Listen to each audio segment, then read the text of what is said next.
Olá você, seja muito bem-vindo ao canal CGI Brasil e no vídeo de hoje, como usar o editor de gráficos por completo. Esse vídeo foi baseado no conteúdo do curso de animação 3D desse canal que será lançado em breve, então fica aí para vocês como prévia do conteúdo que lhe espera. Entender e dominar o editor de gráficos é fundamental para animar de forma muito boa.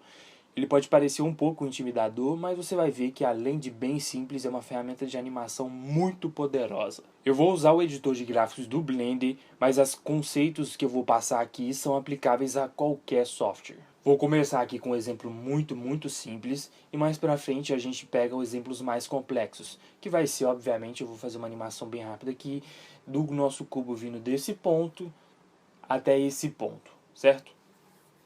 Bom, beleza. Com o gráfico aberto, vamos às propriedades do gráfico. Aqui no painel lateral da esquerda existe o sumário dos objetos, tá certo? Geralmente ele mostra todos os objetos. Se você selecionar aqui Only Selected Objects, ele vai mostrar apenas dos objetos selecionados ou dos controladores selecionados.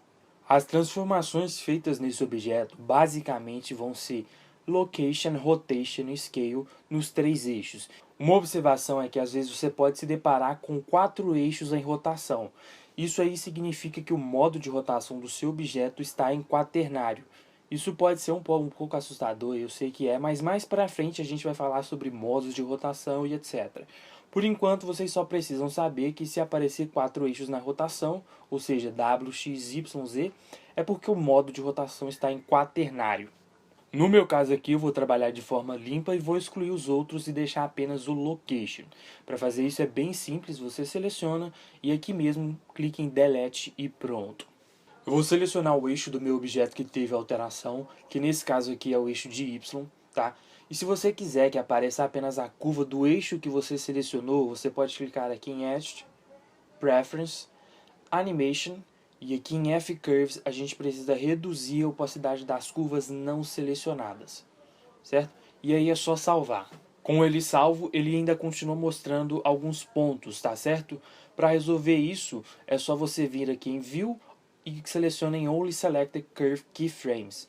E assim você vai conseguir trabalhar sem poluição visual. E assim ele vai acabar mostrando só os selecionados. Aqui assim, existem essas outras opções aqui, mas a gente vai deixar isso para depois e vamos nos focar agora em como o editor de gráficos funciona. O eixo horizontal do gráfico é o tempo em frames. E você pode alterar isso para mostrar o tempo em segundos também, tá certo? Você clica aqui em View, vai em Show Seconds e beleza. Ou você pode apertar a tecla Ctrl T e ele vai mostrar também os segundos, muito útil também. O eixo vertical é o valor. E esse valor aí ele pode ser em quilômetros, ele pode ser em metros, pode ser centímetros. E aí vai depender das unidades de medida do software e também da alteração que a gente faz.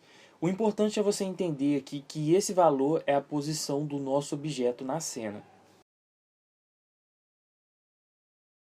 Esses pontos pretos são os keyframes. Quando a gente seleciona, eles ficam meio alaranjados e etc. A gente pode mover ele verticalmente e horizontalmente. É muito importante salientar que o editor de gráficos é uma ferramenta essencialmente para o espaçamento da animação e não para a temporização. Quando a gente move ele horizontalmente, estamos mudando aí a temporização da animação. E obviamente isso não é recomendado fazer isso aqui no gráfico. Se você precisar alterar a temporização da sua animação, aperta a tecla Ctrl Tab e ele vai mudar aí para a timeline ou para o Dop Sheet, que é a ferramenta ideal para você fazer isso. Apertando Ctrl Tab novamente, a gente volta para o editor de gráficos.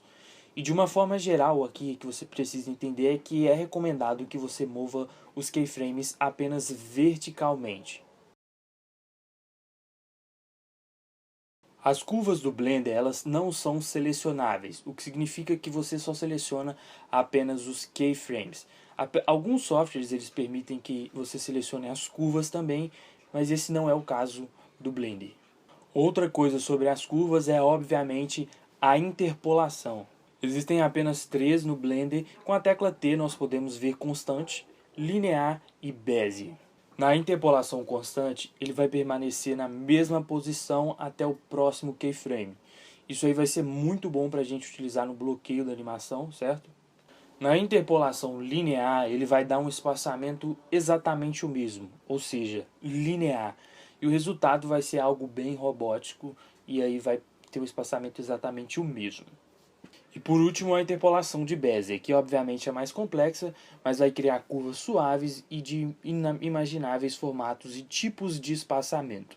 Um detalhe é que no Blender só existem alças na interpolação de Bézier, ou seja, a gente não tem alça nas interpolações constante e linear, beleza? Se a gente quiser utilizar a interpolação linear com alças, a gente precisa fazer algumas outras coisas. As alças do Blender ela te dão muita liberdade, o que significa que você consegue ter um espaçamento muito específico sem precisar muito trabalho, e isso é muito bom.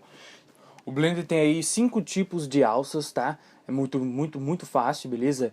Tipo número 1 é o tipo Free, é o tipo livre, que é o equivalente aí a você ter a possibilidade de quebrar a tangente. E o tipo 2, que é o Aligned, ele vai ajustar a angulação de uma alça de acordo com a outra, tá certo? Então, se essa alça estiver um pouco para cá, ele vai ajustar a angulação exatamente para se opor de acordo com a outra. A alça do tipo vetor, ela vai automaticamente criar uma linha reta na medida da sua influência. Ou seja, se outro keyframe tiver com alça de outro tipo, a gente não vai ter o efeito aí de interpolação linear, tá? Para a gente ter esse efeito aí, vai ser necessário você aplicar nas alças do keyframe vizinho, ou seja, desse keyframe e desse aqui também. Então tem que aplicar nas duas para me ter esse efeito aí. Existe o tipo de automático, né, as alças automáticas, que ela vai criar curvas suaves de forma automática. Obviamente, esse não é o melhor tipo. E existe também o tipo auto-clamped, que ele vai criar curvas suaves nas mudanças de direção. Pode parecer que não, mas esses dois tipos têm uma diferença fundamental e a gente vai ver isso um pouquinho mais pra frente. Bom, e uma coisa maneira que tem no Blender é que ele altera a cor das alças de acordo com o seu tipo. Então, mudei o tipo, ele muda a cor dela também. Uma coisa muito importante a dizer aqui é que os que vão efetivamente fazer alteração nos formatos da curva são os três últimos, ou seja, né, o vetor, automático e autoclamped, tá? Já que o free e o aligner são sobre as relações entre as alças, tá certo? Bom, o editor de gráficos ele também tem um painel no lado direito. É só você apertar a tecla N. E ele aqui é bem simples, tá certo? Aqui em F-Curve vai conter algumas informações sobre o keyframe, tá? Selecionado. Com, por exemplo, vai ter aqui o frame, tá? Que ele tá.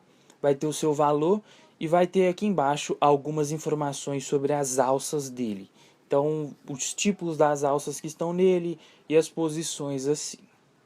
Se a gente vir aqui em modifiers ou modificadores, vai ser possível adicionar, obviamente, modificadores às curvas selecionadas. Como, por exemplo, aqui a gente pode adicionar a interpolação stepped, tá? Para a gente adicionar e criar esse efeito aí, por exemplo, de Homem-Aranha no Aranha Verso, tá? Cria esse efeito aí, é um efeito bem interessante. E também dá para você adicionar várias outras coisas, como por exemplo ciclos. Assim ele vai criar ciclos nas nossas curvas. Isso aí vai ser muito útil quando a gente for animar em ciclos, obviamente, como por exemplo o ciclo da caminhada e etc. E para finalizar aqui em View, vão ser as informações sobre o cursor, que é, obviamente, aqui ó, se você for ver o cursor, é essa linha horizontal que move junto com a agulha. Então a agulha é a linha vertical e essa linha horizontal aqui é o cursor, tá? Você pode ativar ele, você pode desativar, etc. Tem algumas utilidades para ele aí que a gente vai discutir isso um pouco mais tarde também, beleza? Bom, então vamos lá, né? Já que a gente já aprendeu tudo sobre a ferramenta, vamos ver a aplicação na animação. Vamos nessa. Bom, o conceito mais básico para você entender as curvas de forma simples é: quanto mais acentuada a inclinação, mais rápido ou maior é o movimento. E quanto menos for a inclinação, ou seja, quanto mais plana for a curva, mais lento ou menor é o movimento. Sabendo disso, nós podemos criar o efeito de aceleração e desaceleração. Por padrão, né, você vai ver aí que ele já cria esse efeito, mas ele cria de uma forma muito genérica, não está muito interessante não. Se eu der um play na animação aqui, vocês vão ver que está bem genérico. E para me deixar isso aqui mais interessante, né, fazer uma aceleração e desaceleração mais interessante e um pouquinho até mais cartoon, eu preciso exagerar um pouquinho mais. E aí eu vou deixar essa parte de baixo aqui um pouco mais reto, então eu vou aumentar essa tangente utilizando isso aqui. E o meio aqui, onde está mais inclinado, vai ser onde vai ter essa mudança mais rápida, certo? Essa inclinação aqui, né, ela vai variar de acordo com a energia que você quer dar para a animação. Então, quando a inclinação está muito alta, vai ter um movimento muito cartoon, vai ser um movimento muito rápido. Quando ela já está mais suave, a gente vem mais para o realista, tá certo?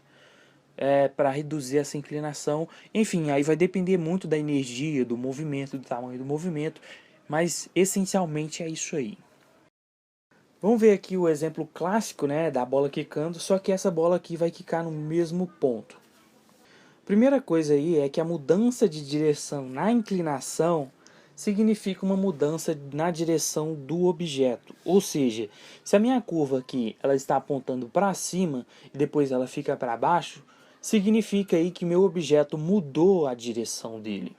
Então, se antes ele estava subindo, agora ele vai descer. Você não precisa gravar qual que é a direção que ele tá, até porque isso aí vai depender do eixo e também do rigging, tá certo? O importante aqui é você saber que ele mudou a inclinação, mudou a direção. Se a gente for analisar essa curva aqui, a gente vai ver que o quê? Que aqui em cima ele está mais plano, tá certo? Por quê? Porque é como se eu soltasse esse objeto do chão, beleza? Até o chão. E ele começa a acelerar até o chão. Então, ele estava em velocidade zero, ele começa a acelerar. E aí, quando ele bate no chão, ele está mais inclinado porque a gravidade faz ele rebater dessa forma, tá certo? Se ele não rebate dessa forma e ele sobe de forma suave, isso vai alterar a física, tá? Porque a gente sabe que ele rebate e ele volta acelerado, por quê? Por causa da força que ele já tinha antes. Tá, e esse tipo de coisa aí a gente aprende aí no vídeo de referência, é bem simples, tá? É só você ser um bom observador e etc, tá? Não precisa se preocupar com isso não. Um outro detalhe muito importante a entender aqui, o editor de gráficos ele não vai descrever o caminho que ele vai fazer, que o nosso objeto vai fazer. Se isso acontecer, é apenas uma coincidência, tá? Porque o gráfico ele vai descrever principalmente quando e quanto o seu objeto está se movendo. Bom, vamos ver aqui nesse outro exemplo, tá certo? Como o meu rig aqui ele está com o eixo invertido, a curva está subindo, tá? E o nosso objeto ele está descendo. É bem peculiar, sim. Novamente, isso aqui aconteceu porque o meu rig está com o eixo invertido. Isso aqui também é para você entender que ele não vai ter que descrever exatamente o caminho do movimento ali não, tá certo? Bom, e para finalizar, vamos ver aqui um exemplo de um movimento com uma combinação de eixos, tá? Que vai ser um objeto que se move em dois eixos ao mesmo tempo. Então vou mostrar aqui para vocês como é que eu faço para corrigir esse espaçamento aí de forma bem tranquila. Nesse caso aqui, tá? Eu vou estar me focando apenas nessa parte final aqui, nesse último movimento aqui, tá? E eu vou começar aqui configurando o eixo de Y, que é o eixo horizontal aqui nesse caso, tá? E como é que eu sei por qual eixo que eu devo começar? Isso aí depende muito. A coisa mais importante antes de eu tocar no gráfico é eu entender exatamente o que eu preciso fazer, ou seja, o resultado. Qual que é o tipo de movimento? É um movimento constante? É um acelerado? Um desacelerado? É um plop? Qual que é a textura desse movimento? Quando que ele é acelerado? Quando ele desacelera? Quando ele começa? Quando ele termina? E essa etapa é muito importante, porque se você não souber exatamente o que você tem que fazer, ou seja, o movimento que ele tem que fazer e como ele tem que fazer esse movimento, você vai estar ali só movendo coisas. E se você está fazendo isso, está perdendo tempo. E obviamente a gente não tem tempo para ficar perdendo, né?